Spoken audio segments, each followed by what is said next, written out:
krila je vso deželo in mi nasula uglja v oči. Naj le gorijo sviče prižgane, zgubljeni plamen nedogo. Lep pozdrav iz Tržiča. Tu ima prireditev Vuč v vodo izredno velik pomen in vsak Gregorček mora imeti tudi svojo luč. In zakaj pravzaprav ta luč in kakšen je pomen te luči, pa sprašujemo kar ravnatelja osnovne šole Tržič. Pridete k meni, gospod Stane. Ja, tako je. Luč ima velik pomen. Namreč tako je. Naš moto je, vsi stojimo v krogu upanja in drugemu podajamo plamen. Če moja luč ugasne, jo bo zanetila tvoja. Ker sleherna luč na tem svetu obeta, da tema nima zadnje besede. To je to.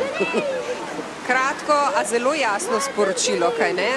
Osnovna šola Tržič je bila zadnja 2 meseca središče priprav Gregorčkov. Ravnatelj, pozdravljeni, a to pomeni, da zdaj učenci niso imeli zadnja 2 meseca drugih predmetov?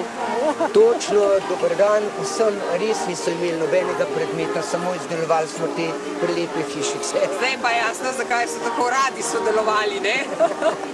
Ampak šalo na stran, dejansko ste zelo resno tudi letos pristopili k izdelovanju različnih Gregorčkov.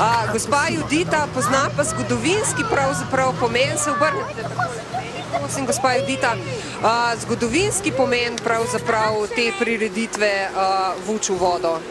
Vuč v vodo spada med najlepše dogodke v našem koledarskem letu.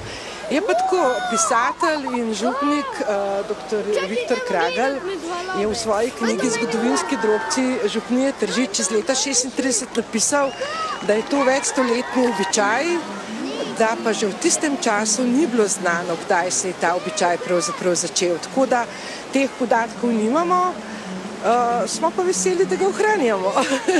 Seveda zelo lepo in to iz leta v leto. Ja, moramo reči, da smo tudi v turističnem društvu izredno veseli, da se je ta tradicija ohranila, da jo mi razvijamo naprej in vsako leto pravzaprav obogatimo z novimi dogodki.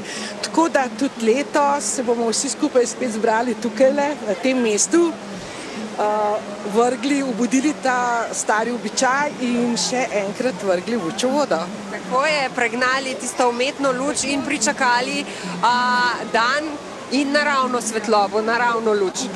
Če povabiva zdaj domačine in okoličane.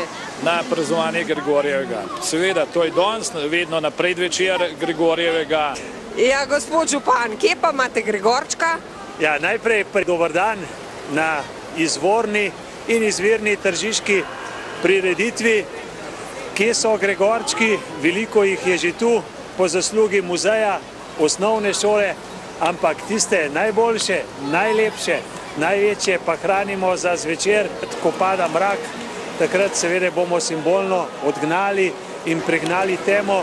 To kaže, da je tradicija obrti v našem mestu stara, predvsem pa izjemno povezanost in pa navezanost teh ljudi z naravo.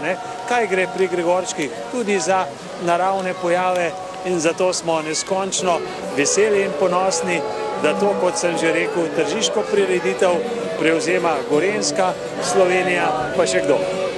Hvala lepa, gospod župan.